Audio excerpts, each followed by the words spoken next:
Hello, this is Emilia A. Lastica-Ternura, current coordinator of the Office of Anti-Sexual Harassment. I will talk about sexual harassment and the UP Ash Code. There is a trigger warning for this presentation, and so I put photos that are totally unrelated to the topic, which you can refer to when you need it. Before we delve into the topic at hand, it is important to differentiate between sex and gender, a very basic yet integral part of understanding where sexual harassment comes from. Sex is the gender at birth, one which is assigned to us and is dictated by our body parts. It is also called biological sex. Gender, on the other hand, is influenced by culture, religion, and society, and is thus a social construct. It is a spectrum that defines a range of expressions, how we relate to ourselves, how we define ourselves. Thus, no one can tell us what our gender is. We define our own gender. We need to realize that because we are unique individuals defined by many experiences and circumstances, we are not just a generalization. For instance, not all males are slobs and not all women are hysterical. Because gender and gender roles are actually culturally learned and assigned, these may be unlearned so that we may be able to break the chain that leads to stereotypes, prejudice, and discrimination. We say this because sexual harassment is a form of discrimination on the basis of sex or gender. The antithesis of this is gender sensitivity. Gender sensitivity is not a war of the sexes, nor is it anti-male. On the other hand, it strives to make sure that all persons are recognized and our individuality is respected, enabling everyone to enjoy the benefits and rights and responsibilities provided by the state. When there is discrimination, all forms of harassment happen, and sexual harassment is one of them. SH may be physical, verbal, or with the use of objects, photos, or other similar media, with or without the aid of communications technology such as the phone or the internet. There are myths surrounding sexual harassment, such as that it's rare, but in reality, 40 to 60% of women in academic institutions are affected. Studies show that less than 1% of reports are false. And so it's a myth that complainants make up stories to get back at offenders. Women actually rarely report, nor do they file cases because, for one, it's embarrassing. Particularly in a country like the Philippines, where culture is heavy on embarrassing women.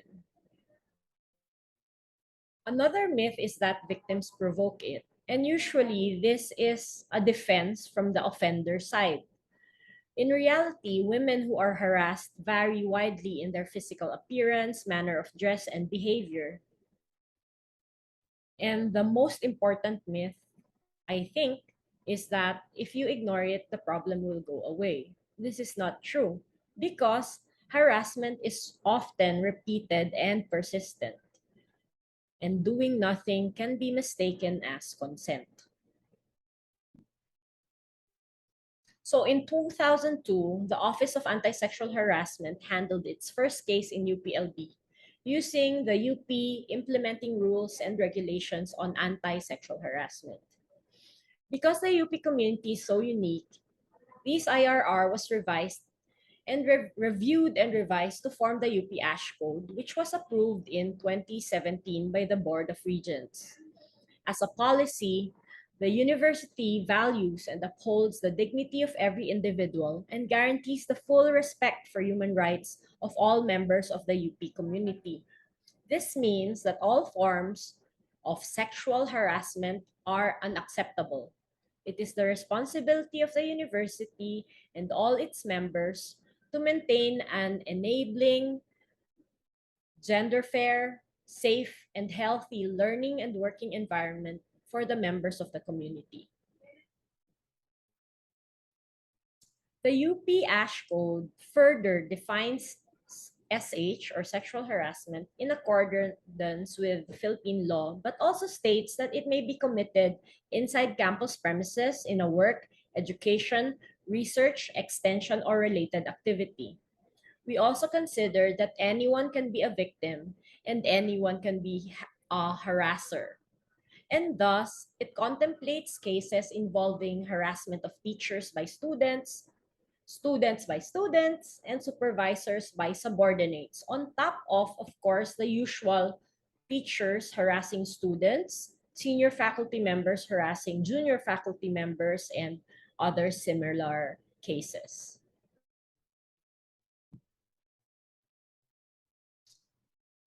It also contemplates cases involving harassment of the same or opposite sex, regardless of sexual orientation, gender identity, and expression. This means that you have the right to be called by your lived names and express yourself in accordance to your gender identity and expression. We also recognize that sexual harassment may happen within organizations, third-party entities like companies students spend their trainings in. So, who are liable? Complaints may be filed against those directly involved in the act, those who direct another or cooperates in the commission of sexual harassment, those who benefit from the commission of any act of sexual harassment, those who conceal or hides the commission of any act of sexual harassment, and those who restrain or prevents the victim from filing the appropriate complaint. All reports should be notarized before filing. So how is the process? So a written and notarized report is filed at the OWASH, and the complainant is interviewed by the OWASH personnel. This means that an intake form will be requested. We will ask the complainant to fill up an intake form, and the process may be initiated online or in person. After this, a notice to the respondent will be sent within 5 days after your report. The respondent should respond within 5 days. The response should also be notarized, and failure to do so means that the respondent waives their right to representation or to defending themselves.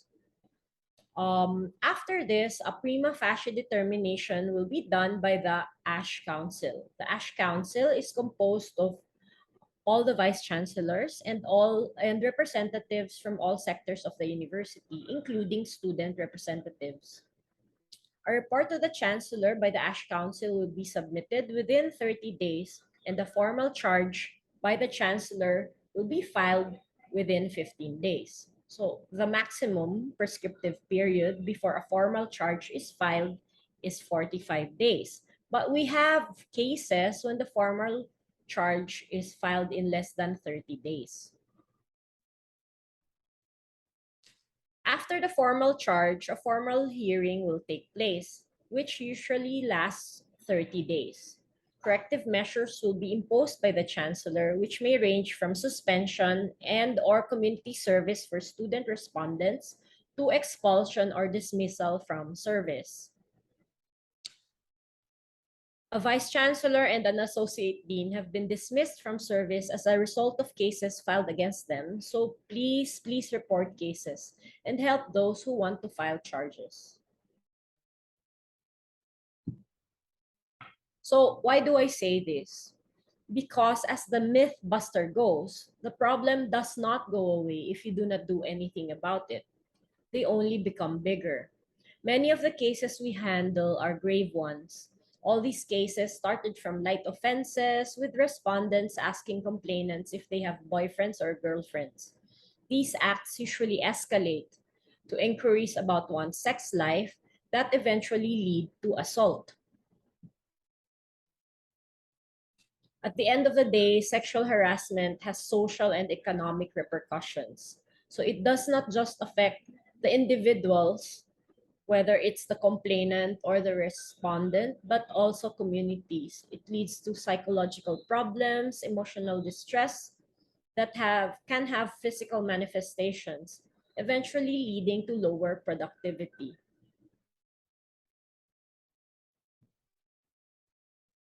At the end of the day, we must remember that acceptance or consent is never a defense.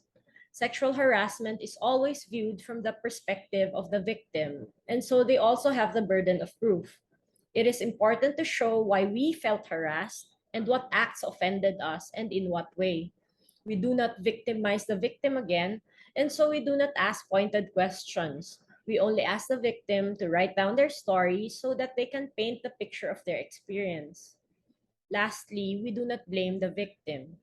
Sexual harassment happens because there are sexual harassers.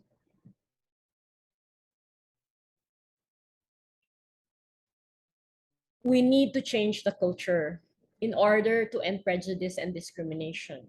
We also need to put a halt to a culture of impunity. And in order to do this, all of us must work together to do the right thing. We need to trust our instincts and say no in a clear, loud voice. If it's an online class, then say no online. If it's online harassment, we have to explicitly refuse the harassment and keep copies of your proofs. We need to report incidents and help others to report their experiences. Please educate ourselves and our loved ones because we can be harassers too. With that, thank you for your time, and I hope to see you again soon in other webinars regarding the ASH code and preventing sexual harassment on campus. So thank you for listening again.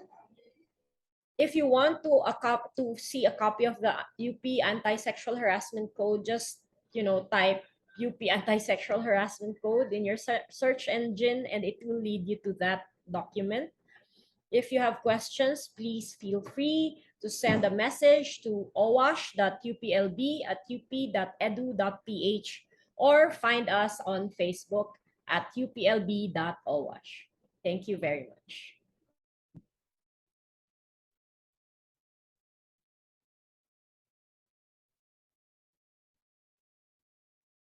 Tapos, ayun.